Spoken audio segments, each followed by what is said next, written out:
네, 안녕하세요. 샤스파입니다. 현대자동차의 베스트셀링카, 그리고 우리나라에서 가장 잘 팔리는 차라고 하면 누가 뭐래도 당연히 그랜저를 꼽으실 테죠. 이런 그랜저의 후속이 내년에 나온다고 합니다. 과연 내년에 나오는 그랜저의 풀체인지 모델은 어떻게 나오는지 지금부터 함께 살펴보도록 하겠습니다. 영상 시작하기 전에 구독과 좋아요 한 번씩 부탁드립니다.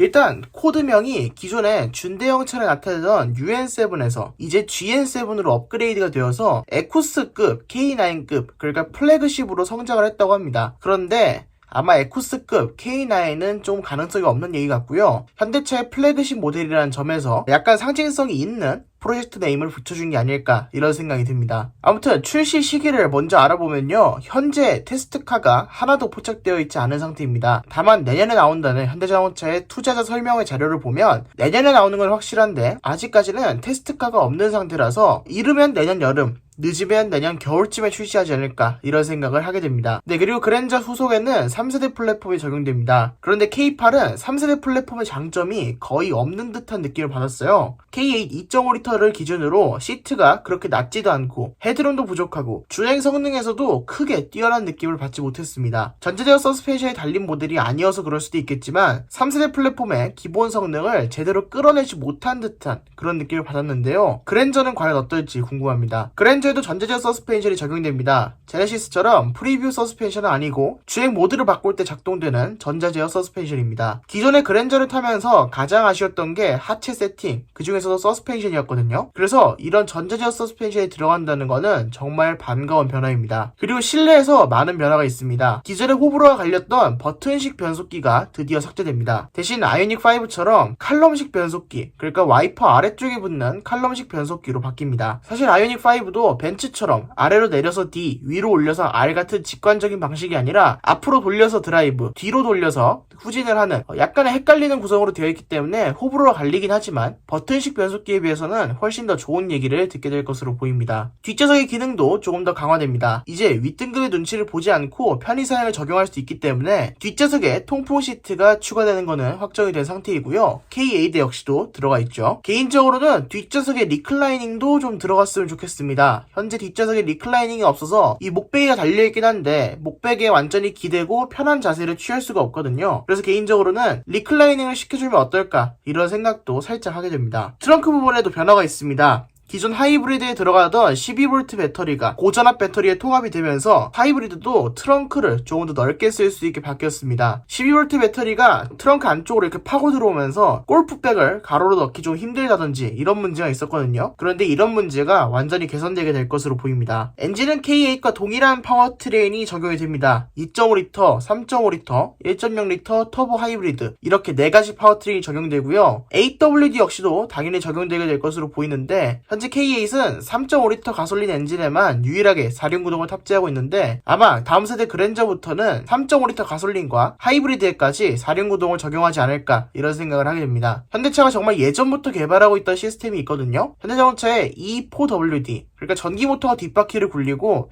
엔진이 앞바퀴를 굴리는 그런 식으로 4륜구동을 기발하게 만들어 놓은 방식인데 아마 그런 시스템을 적용할 수도 있지 않을까 이런 생각도 하게 됩니다. 뒤쪽을 전기 모터로 굴리고 앞쪽을 휘발유 엔진으로 굴린다. 사실 그렇게 나쁜 생각은 아니거든요. 이미 렉서스라든지 이런 자동차 브랜드들도 좀 하고 있는 방식이기도 하기 때문에 이런 시스템을 그랜저에 적용해 준다면 꽤 괜찮은 성능을 보여주게 될 것으로 보입니다. 아무래도 전기 모터가 뒷바퀴를 컨트롤하다 보니까 이런 방식에서는 뒷바퀴에서 구동력 제어를 하기에도 조금 더 쉬울 것 같다는 생각이 들고 현재 하이브리드들은 가속을 딱 급하게 하면 앞바퀴가 뜨면서 약간 피칭이 생기면서 앞쪽 접지력이 가벼워지면서 휠 스핀이 생기면서 초반 토크를 제대로 활용하지 못하거든요. 그래서 아마 4륜구동이나 이 4륜구동 시스템이 들어오게 되면 이런 부분은 얼마든지 해결할 수 있지 않을까 이런 생각이 듭니다. 그리고 1.6 터보 하이브리드는 K8은 6단인데 그랜저부터는 8단 변속기가 들어간다고 합니다. 그래서 효율을 조금 더 높일 것으로 예상되는데요. 일단 현대기아차 하이브리드 시스템 최초로 현대기아차 하이브리드 시스템 중에는 처음으로 8단 자동 변속기가 들어간다고 합니다. 그러니까 효율이 훨씬 더 높겠죠. 현재 1.0L 터보 하이브리드에 6단 변속기를 적용한 K8이 연비가 18km, 제일 낮은 연비가 대략 16km 정도 나오는데 그랜저는 이보다 더 뛰어나서 19km 아니면 준대형차 최초로 20km도 찍을 수 있지 않을까 않을까 이런 생각을 하게 됩니다. 이 정도 파워트레인이라면 하이브리드를 안 살 이유가 없겠는데요. 일단 하이브리드가 기존 하이브리드에 비해서도 연비가 더 좋기도 하고 세금도 싸고 성능도 좋으니까 엔진에 대해서 3.5 살까 2.5 살까 하이브리드 살까 이걸 고민하고 계신다면 저 같으면 고민 없이 하이브리드로 가라고 추천해드리고 싶습니다. 그만큼 하이브리드 파워트레인이 많이 발전했다는 거죠. 편의사양도 몇 가지 들어간다고 합니다. 일단 릴렉션 컴포트 시트가 운전석과 조수석에 들어가는 거는 확정이 된 상태입니다. K8에 들어간 모션 에르건 시트 역시도 들어가게 될 수도 있는데 아직 그랜저는 위급에 G80이 있으니까 그랜저는 K8보다 조금 더 높은 가격에 이 모션 에르건 시트를 달아줄 수도 있습니다. 그리고 드디어 보조석에 높이 조절 시트가 적용된다고 합니다. 기존 그랜저는 시트 포지션이 상당히 높은 상태에서 고정되었기 때문에 이게 뭔가 어떻게 이렇게 아쉬운 시트 포지션이 나오는가 이런 생각이 들었었는데 다음 세대 그랜저부터는 낮아진다고 하니까 그나마 좀 다행인 것 같습니다. 근데 K8은 시트를 낮춰도 그렇게 낮춰지지 않던데 그랜저는 어떨지 이런 부분도 조금 궁금해집니다. K8보다는 조금 더 낮았으면 좋겠어요. 3세대 플랫폼에 지상고가 낮은 느낌을 제대로 보여줬으면 좋겠습니다. 그리고 K8처럼 날렵하게 라인을 만들게 되면 이 시트가 조금이라도 높으면 헤드룸이 부족하게 돼요. 저만 해도 헤드룸이 그렇게 넉넉하다는 느낌이 없는데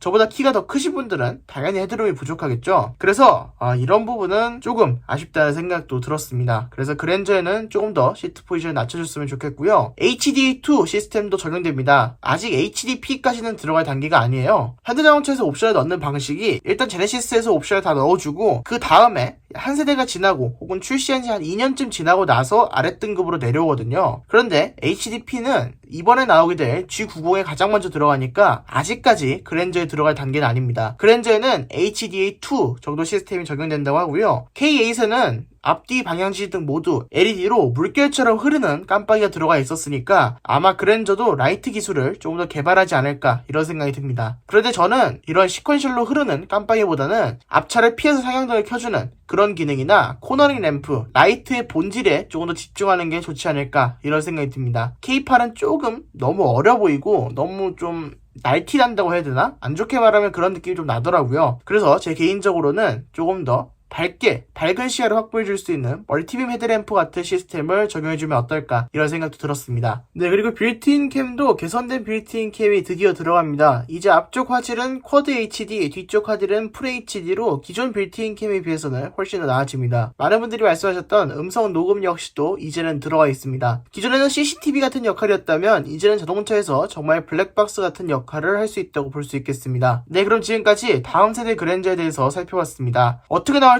정말 기대되는 차량인데 바뀐 그랜저 나오게 되면 그때 저희가 지금 가지고 있는 그랜저랑 비교 시승 한번 해보는 것도 재밌을 것 같습니다. 그럼 지금까지 샤스파였습니다. 구독과 좋아요 부탁드립니다. 감사합니다.